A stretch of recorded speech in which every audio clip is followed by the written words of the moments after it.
Case file Smiler Man. A creepypasta that was uploaded on May 18th, 2016 at midnight. It is a it is 31 minutes long and 55 seconds. Hopefully it won't be that long for us cuz I actually read pretty quick. Yeah, just sit back and enjoy. This is Case file Smiler Man.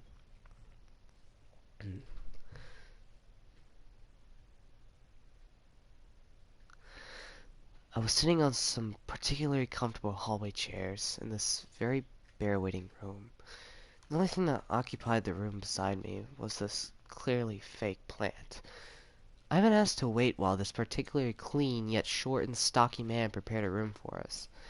After a relatively long wait time, the official, who had the appearance of Barney Rubble, came to lead me to where I was going to be spending the next couple of hours or so.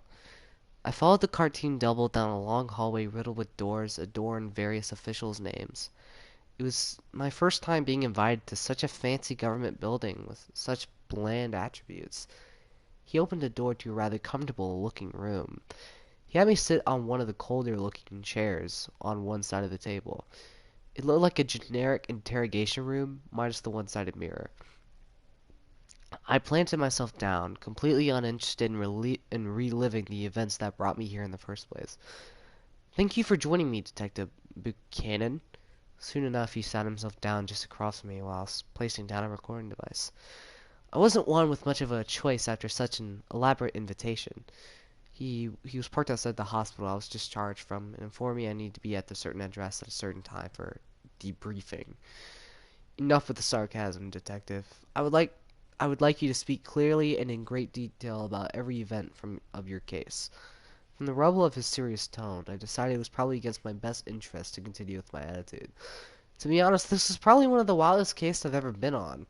Granted, I went in with all my digits, and then came out missing with a severe need for a therapist. I exhaled, relaxing back into the cold office chair that was provided for me. The man sitting across from me leaned in, ready to listen. "Please, start wherever is most convenient." "Good morning, Jared." I waved to my entirely too blonde partner. "Did you lose a bet or something?" "My son went blonde and got bullied, so I decided to dye my hair too." He laughed. "Fair enough," I shrugged. "So what's on today's agenda?" "New case. There's been a disturbance downtown in the apartments by Main and 59th. Get on it," the short and slightly pudgy chief of our office informed us. "I call shotgun." I chuckled slightly, tossing my keys to my apartment.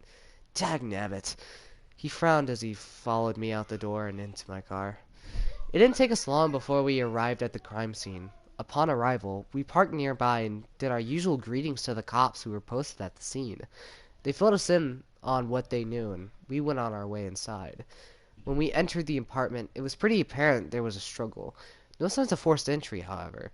Whoever came in here was let in opposed to breaking in.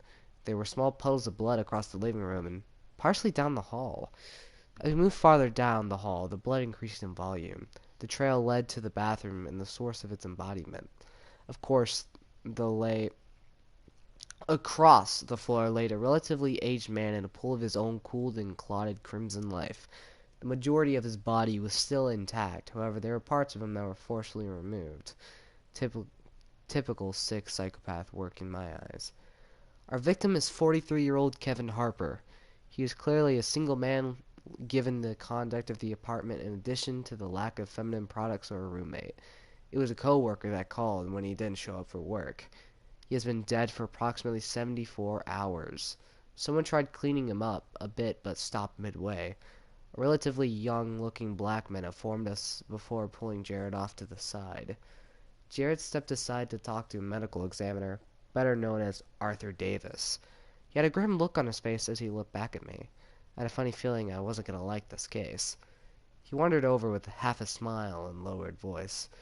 "So, Artie here informed me that the body parts were not severed by normal means." He sighed slightly. "I hope you're not implying what I think you are." I felt my stomach churn ever so slightly.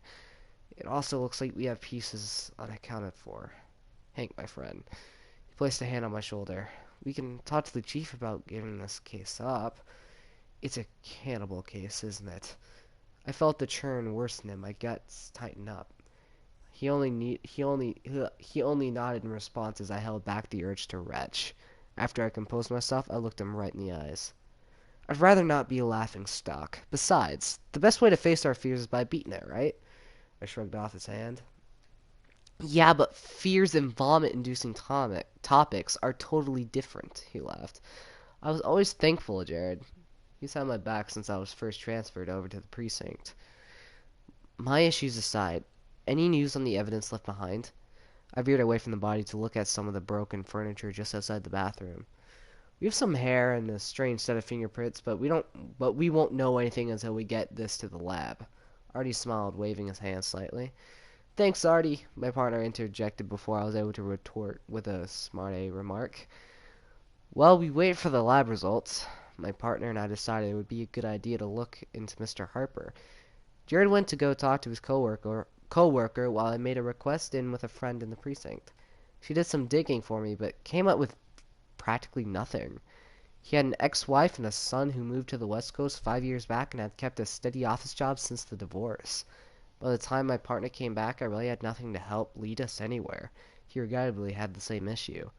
A few days into the investigation, we were back from the lab, only identifying the victim's prints, hair, and blood. There was one other set of prints, but those were nowhere in our systems. Flustered with my draw to nowhere, I decided to hit the bar with Jared and a few other coworkers. I proceeded to drink the case's trouble away with some hearty laughter and a strong beer. We enjoyed ourselves for a few hours before I got a call from Daphne wondering where I was at. I laughed into the phone and assured her I was on my way.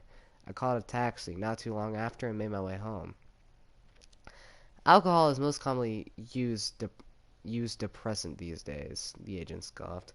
Hey, I am not getting any younger. 1 or 2 nights out with the guys is all good in my defense. I try not to make a habit out of it. So that guy once drank himself right into the unemployment line. I crossed my arms. I suppose Daphne wouldn't let you do anything like that, now would she? I feel myself fall into a bit of a guilt trip. Yeah, my daughter acts like a parent half the time. She sounds like she has a head on her shoulders. Now onward, Mr. Buchanan. Just when I thought we were opening up to each other, you put that wall right back up. So hurtful, Special Agent. So hurtful. I took a deep breath. I was 2 weeks into that dead end when I got a call that there was another attack, much like the one from the first scene. I'd hopped into my car the first thing and went straight over to the hospital.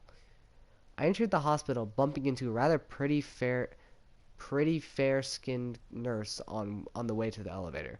She looked tired and worried despite her nice soft glow. Just as I was going to ask if she was all right, she scurried off, murmuring something about an appointment. I shrugged off the opportunity and stepped into the small metal box. I pressed the 5th floor and went up. I entered the hall, seeing a cop stationed outside the room where the victim was staying. I saw a fairly old male. Clearly, he still had some spring in his step, but I couldn't see him keeping up with the cop next to him. His hair was thinned and gray in between his dim brown locks. His skin wrinkled with years of disgust and stress. His body was short, squashed even, but a good amount of pudge clearly from his lack of interest in fitness. His bandaged hand twitched slightly as it rested on his bedsheets. Some of the blood still seeped from the bandages wrapped in his arm and from patches on his face. I stood in front of my bed and watched as his gaze met mine. Good afternoon.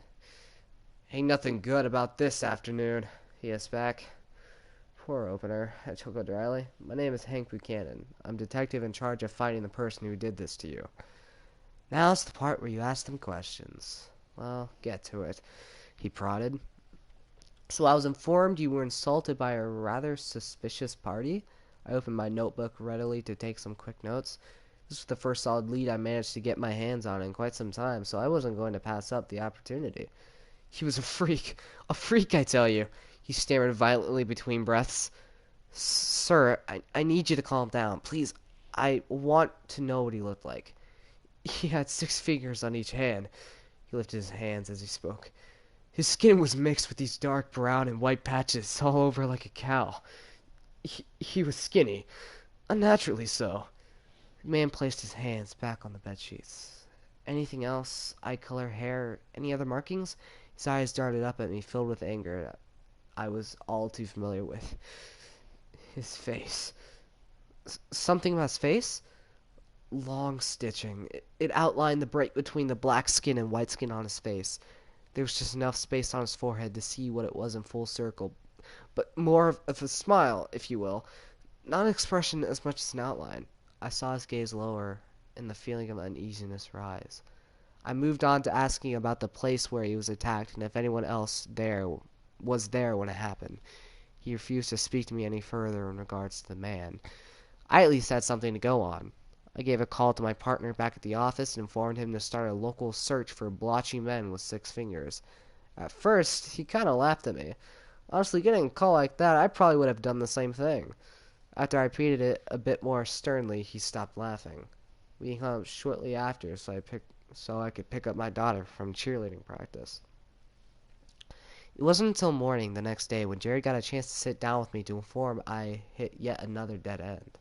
There was only one person ever registered with a sixth finger, and he went missing 26 years ago. He had no known relatives and lived in a foster home that had burned down just a couple of years after he went missing. All the records for the home were gone. Several bodies were discovered in the building.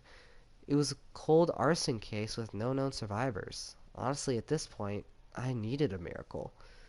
A few days after I hit my dead end, I decided to call it a night. I'd spent the last 70-something hours of my life trying to come up with a way to track this cannibal with no luck. I figured a good night's sleep and a meal with the kids would be a better way to spend a good little break. I managed to beat them both home to bake some chicken and make some steamed vegetables. It was cute the two of them looked so surprised to see me. The little one, Abby, came and gave me a hug when she saw me in the kitchen. I couldn't help but laugh. Being in my field and them not having their mother makes family dinners hard sometimes. It wasn't long before we got a chance to sit down and eat together. My eldest, Daph, often asked me about work. She has shown an interest in getting into my kind of field, so sometimes I tell her what's going on. She was like my at-home helper, if you will. So what are you working on this time? She scooped some of her greens onto her fork and ate them. I have an interesting case. It isn't very appropriate for little ears like Abby, so I'm not gonna go into detail. I pointed my fork at her. Abigail was in the 7th grade, so I wasn't too comfortable with her learning about the dead bodies I deal with. Can you censor it or something? I haven't seen you in like forever, she protested, pushing some of the food around on her plate. I gave a deep sigh. Okay, I can censor it a little. There's a bad guy kidnapping people, and then proof they all disappear forever. There was a one guy who he left behind, and the guy managed to explain the culprit to me, but I scratched my head. You had a dead end? She finished for me. Daddy, why do people steal other people? Abby asked, taking a good bite of her chicken. If I only knew, kiddo. Maybe it would help me stop them, I laughed. Sounds like the guy's done. Daphne shoved another forkful into her mouth. I paused for a moment and looked at her. She stared at me like I didn't catch on. For a second, I was confused, but that had me thinking. If he had done such a good job with his other victims, having countless times to practice, why did that one man get away? He didn't look very strong, nor did he have any signs of fighting back. It was as if the man had been kidnapping and attacking people, wanted to get caught. But why? I wouldn't know why, though. People are crazy. Emotions are crazy. My English teacher told me life is unpredictable, and people can go from wanting one thing to another on the turn of a dime. She shrugged while picking up her glass of water to have a nice long drink. Maybe he was sorry for what he did, Abby nodded. I know I would be sorry if I hurt someone. Abby was cute. If all of the criminals in the world acted like her, I think I'd be out of a job. Adorable 7th graders aside, Daphne really had me thinking. After we had finished eating dinner, I cleaned up the dishes and tucked my girls into bed. Once I was sure they were asleep, I took up my work and sat up in the living room. I brewed a nice cup of coffee and re-reviewed everything I had come across thus far. Just about all the victims were near the same age. The most that had never been left behind from the victims were fingers, toes, ears, basically the small parts. Some were cleanly taken off. Others were not so lucky. They were all taken in the safe 5-block radius not too far from the hospital. The only known surviving victim described a man that had been missing for 26 years. During all that time, there's possibly that this was not his starting point, that he presumably had some help, most likely from someone that knew how to clean up a mess. Everything beforehand only left a trail and a hint that the victim was even taken. The last victim threw everything off. Not only was he intact for the most part, but he was left at the scene. Unfortunately, unless the victim recovers some other memory or a new lead falls out of the sky, I can't move on to any set of individuals in the hospital. I groaned, leaning back on my couch. The only thing I could really do after this was give John Kingston a call and see if he'd be willing to help out anymore. Until then, I packed up my case and went to bed. I decided it would be a good idea to visit my friend, Dr. Peter Tolschlag. Being a forensic psychologist, he may be able to give me a hand. During my lunch, I gave him a call to see if he was free. To my surprise, he was, and he happily agreed to give me a hand on the case. I met with him at his office after I picked us up some sick picked us up come six from this cubbyhole joint he fancied. Oh, a case, and you actually brought me food? You must be stuck. He laughed, brushing off his stray brown hair from his forehead. Drastic times call for drastic measures, Pete. I pulled up a seat and handed him his food. As we ate, I managed to fill him in on everything and show him a few images from the crime scene. Then I told him about the last scene and the victim. Yeah, that's totally weird. He slurped up the last of his soda. Doesn't sound like the other stuff at all. You wouldn't believe who got me to look at this way. I chuckled. Daphne will be a great detective one day. He looked at me and pushed some of his photos around. I've ordered it from cleanest to messiest. Take a look at each of the scenes. Here. All the way on the left, it's got the tightest job, while the far right shows clearly there was no second person. So there were two at the scene. Yes and no. Some of them showed there were both, others only one. You said some pieces were prettier than others, right? I nodded. Those were the ones that had two people physically working. As time went on, it does give off the feeling that they were getting tired of doing it. He picked up the photos of the last scene. It shows that the killer may have been reluctant to let his assistant help. There could have been a concern that arose, or even the killer was just done with her. Her? Yeah, no older male killer would be this caring about another man. Due to the type of crimes and nature of this killer, there would be a female party or a younger male. I lean toward a female because of this idea of a romantic bridge the killer can construct. He clearly shows some level of acknowledgement of her, and as time went on, it kind of looks like he gave a crap. Any suggestions of the line of work? He let out a rough laugh. After all this talk of cleanliness, you are really going to ask that? I have an idea where she may work, just being honest. Oh, leaning toward the hospital? Bingo. All the abductions were 10 minutes from the hospital. If anyone would have time to step away and come back from a break, it would be someone from there. It does make sense. I would sit... My phone cut him off with a loud ring. Sorry, I picked it up. To my surprise, it looked like Jared was giving me a call. My partner. One moment. I moved myself from the room. He was calling to let me know that the victim had returned to the station and wanted to speak to me. I quickly rushed inside to pick up my file and gave Pete a farewell and whisked myself back to the station. By the time I got back to the station, Johann was already waiting with my partner. Once he had spotted me, he stood using a cane, probably provided by the hospital. He grabbed a hold of my arm, shaking slightly. I heard her, detective. Heard who? I questioned, sitting him down in his chair. The woman, he stammered. Mr. Kingston, I'm going to have to ask you to articulate what you are saying. I do not want to play the pronoun game with you, I spoke firmly. When I was in the hospital, I heard a voice. It was a woman's voice. It sounded like the one I heard before I was attacked by that monster. And she was in the area you were staring at. Did you get any glimpse of her face? He shook his head. If I could get you somewhere where you could hear her voice, do you think you could pinpoint her out? I believe I could. He gave a small smile. Jared, get our warrant. It took some time, but we managed to get all the women who worked on the floor where Johann was staying. a couple dozen nurses, a few doctors, and one janitor later, we had our line up and ready to go. Mr. Kingston was more than happy to sit in, though there was a mix of fear and rage on his face. I double-checked with him to make sure he wanted to do this. He only looked at me for a moment and asked when we could begin. We set up each group accordingly, as well as numbered each woman so we could keep track of everyone he thought was the voice from before. After 2 or 3 hours, we managed to bring it down to one line of 6 women. Jared took care of most of the paperwork, while a few other officers dealt with witness statements and escorting the previous ladies out. "Do you want to take a break, Joanne?" I questioned, leaning towards the glass to examine the line of women. "I will take a break once I point out who it is," he poked back. He gave a small smirk. We went through the routine one last time, and he was able to narrow it down to 2 women. One was nursed by the name of Madeline Peterson, the other a janitor named Margaret Coldman. Both women had very close speech pattern and vocal tones, so I could see why you could point one out over the other.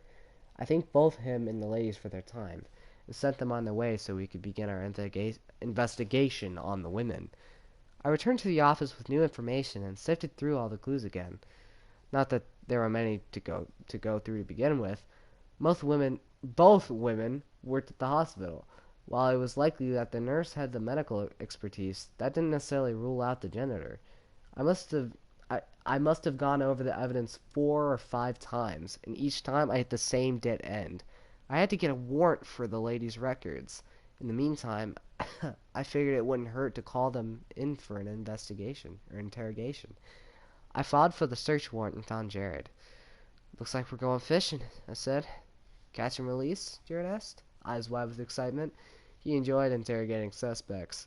"Catch and release, for now," I replied. "All the evidence adds up to these 2 suspects, but we need something more conclusive. You did remember to let the chief know, right?" "As far as you know," I told him. "Hey, you're the interrogator this time. You have no reason to look a gift horse in the mouth." Jared decided to shut his trap after that one. A few hours later, I stood behind the two-way glass, watching Jared play with Margaret. I could see that he went in with we-know-all technique of interrogation. The tactic wasn't doing any good, though. Either she was really good at playing dumb, or she really didn't know what was going on. I considered going into interrogation with Madeline, but there were very few problems. For starters, her record was squeaky clean. Nothing I could use to intimidate her. That meant we had almost no tactic to use. And going in with a bunch of questions can always be misconstrued by the defense as coercing a confession, which means the case gets utterly thrown out. I've always been a little hesitant during interrogations. That's why I usually let Jared handle it. In the meantime, however, I did peek in on the Madeline through the glass, and something about her, it just got to me. She had this peaceful, serene look on her face, as if she didn't have a care in the world, which was weird, considering that she was sitting in an interrogation room. Even people who are completely innocent will show some level of apprehension. Not one look of nervousness betrayed her features. She was just not right. I mentally scolded myself for letting my biases get in the way. Jared came out of the interrogation room. "If we didn't have so much evidence against her, I'd say she was completely innocent," he replied with a puzzled look on his face. "I still have to question the nurse, but that's just a formality right now. If I was the janitor, I'd plead insanity." As he walked away pursuing the folder, I went to see the chief about the status of those warrants, though I probably should have told him about this whole ordeal sooner. I knew he was going to ream me a new one yet again. As soon as I set foot into the chief's office, I knew my partner had ratted me out. "We'll talk about your lack of communication skills later," he said, clearly annoyed, but used to me keeping him out of the loop. "Yeah, well, speaking of communication," I awkwardly transitioned, "got any word on those warrants?" Chief shook his head. "You know how the judge is about warrants," he replied. "If I had known what you did behind my back, for the 50th time, I would have told you to hold off, or do more legwork or something." "Great," I murmured. "Best news on this case yet." When I left the office, I heard Chief yell out, "Next time, be sure you keep me in the loop." Any investigator, regardless of organization or position, will tell you that the busy work is the worst. It's that stuff you do between hitting a brick wall in a case and finding the one clue that ties it all together. That's what I got stuck doing. I grabbed some coffee and went back to the desk. I worked on the board where we laid out all the different clues and tried to tie them together. I went back to my desk and listened to the recordings.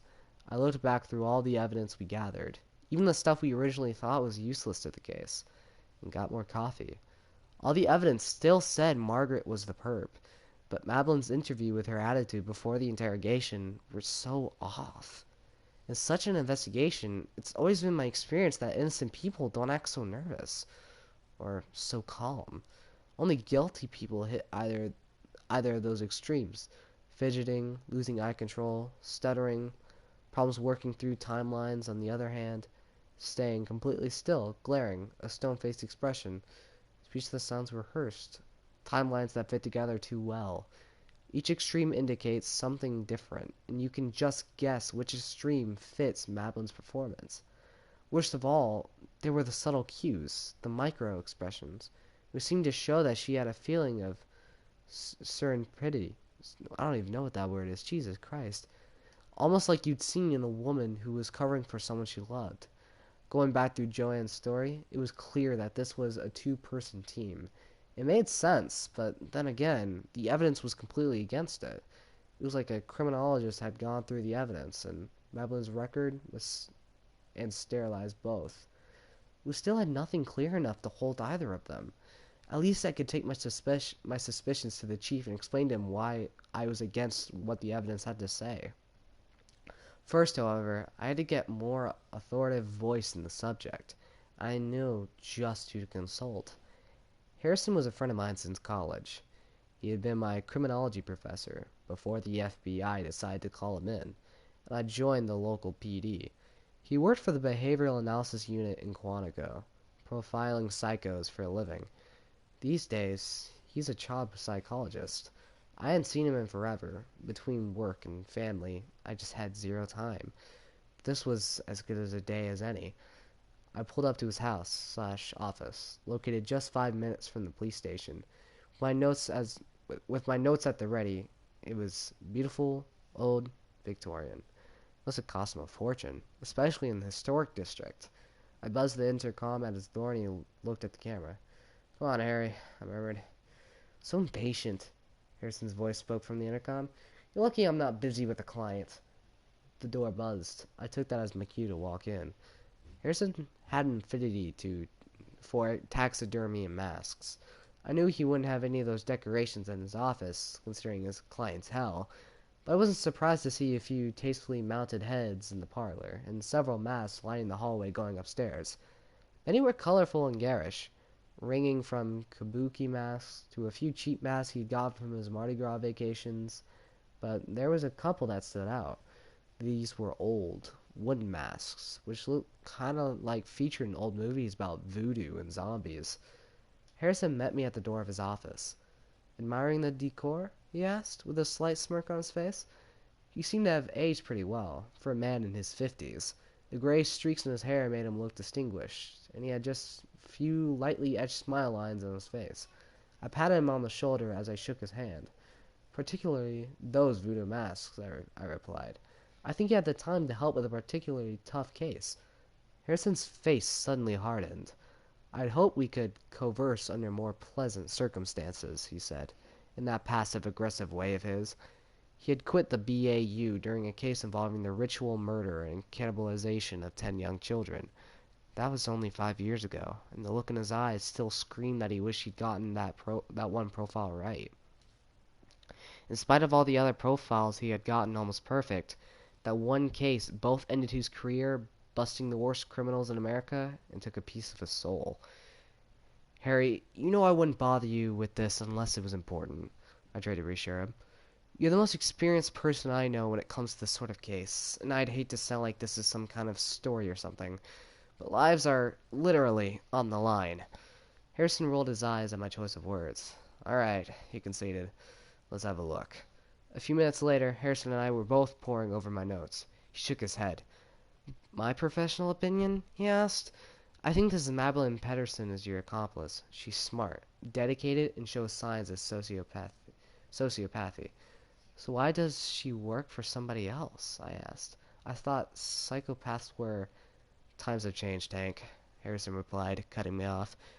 Take a look at the newest issue of Psychology today, and you'll see that there is a technical difference between psychopathy and psychopathy and sociopathy. For one thing, psychopathy is generally believed to be hereditary due to an underdevelopment of low key of the brain that control the emotional and ethical development. Sociopaths are made by a variety of childhood trauma. Furthermore, while psychopaths are meticulous in their actions and detached from emotional states, sociopaths can form emotional attachments, even going to obsessive extremes. The only thing that doesn't fit is sociopaths are generally disorganized and erratic, while psychopaths are accurate and detail-oriented. So what are you saying? I asked. Is she a sociopath or not? I believe she has formed an emotional attachment to a sociopath, Harrison deduced, putting down the notes and moving towards the window. She herself is not a sociopath. She's found a way to rationalize her role as the sociopath's accomplice. He may have manipulated her into falling in love with him, which could cause a strong emotional attachment, so strong she might be willing to do whatever it takes to make him happy. Why a cannibal, though? Harrison stroked his clean-shaven chin. I'm reminded of a case that, believe it or not, was featured on Maury, he said. There were two young boys who were severely abused and neglected by their parents. They had been forced into a diet of dog food to survive. A couple of years later, the Department of Children and Families took the boys out of the home. For an entire month, they had to be slowly weaned off the dog food and reconditioned to eat a normal diet. Their systems had become so accustomed to dog food it was impossible for them to stomach too much of a typical human diet at any one time. It caused them to vomit whatever they ate. Looking back, it seemed like an oddly specific thing to say, but at the time I thought nothing of it. I did, however, take Harrison's statement back with me. Chief would have a lot to complain about, but it would be worth it. I decided to look in on the interrogation of Madeline again. This time I could see that my smooth-talking partner was really laying on the charm.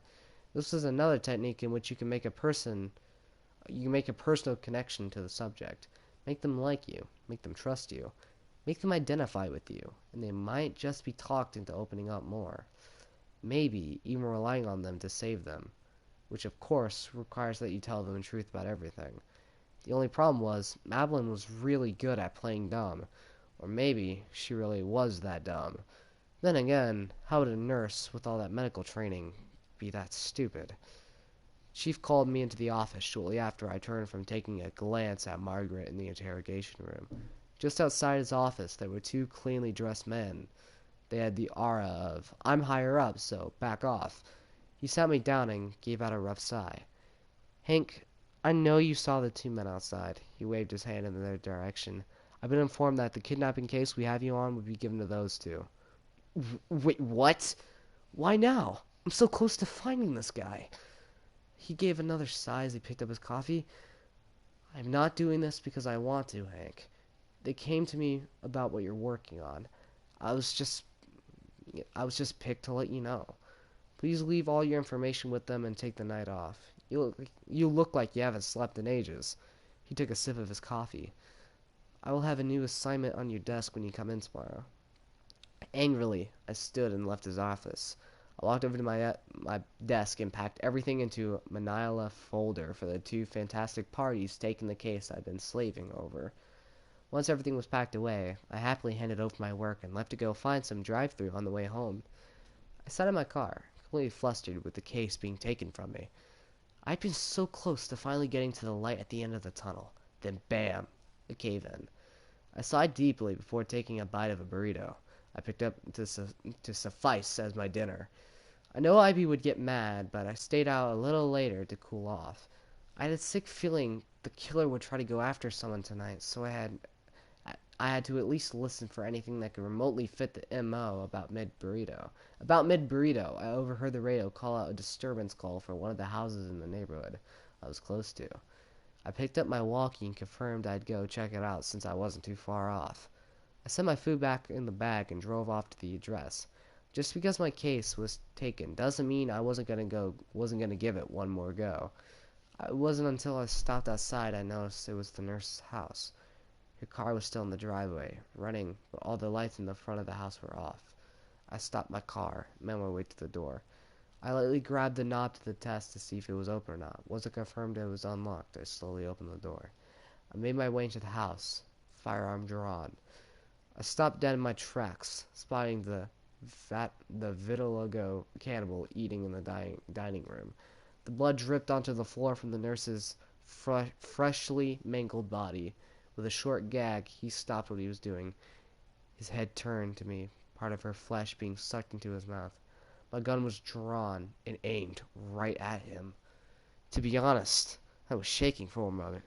As I watched him chew, I felt myself becoming queasy. Right before he, right before me was the nurse. Right before me was the nurse I had spoken to not more than 4 hours ago, gutted on her own kitchen table. I think you forgot to say freeze, good sir. A quick gulp, and he had emptied his mouth and smiled. You look positively green. Would you like a bucket? His voice was deep and crisply filled with joy to see me.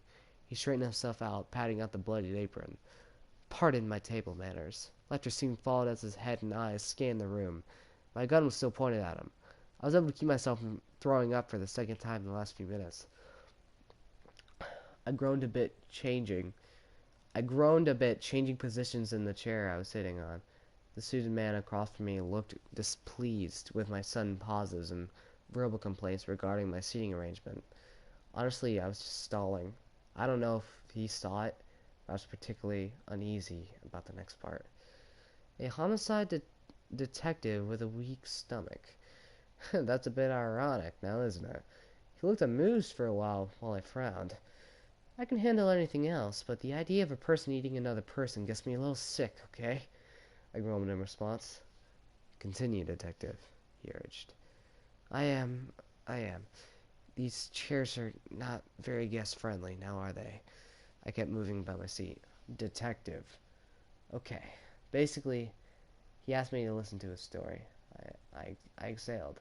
He took a seat on a really comfortable cushioned chair and asked if I could listen to his story before I arrested him. And you did that? He spoke in disbelief and partial annoyance. I was stalling for backup on the verge of throwing up my snack. Now can I continue? Or are you going to pull up a nice seat and ask more questions? I may or may not have growled at him just a bit with my side comment. What did he say to you? Well, he sat back next to the body, my gun still pointed right at him. I only nodded in response to his questions. He threw me an eerie smile, pulling out some of the stitching at the corners of his mouth. I was 12, or somewhere around that age. Honestly, with the place where I was stuck at, I lost most of what little memories of my childhood I had. I was a foster kid. No mom, no dad. Just a bunch of other kids. It's vague, but I do remember a level of acceptance from all of them. He stared at the ground while he pushed himself onto his feet as if he were a little dazed, lost in his own thoughts. Then I was taken. Your missing person poster's still sitting in my desk. Who took you? No clue. All I know is that his name, or rather was, Jack. His gaze connected with mine. I took his name shortly after eating him. So you ate the man who kidnapped you. At 12? Don't misunderstand. I was not 12 when I ate the man that ruined me. Have you ever had everything you know? Everyone you see just disappear? It makes you a little lonely. Drives you crazy.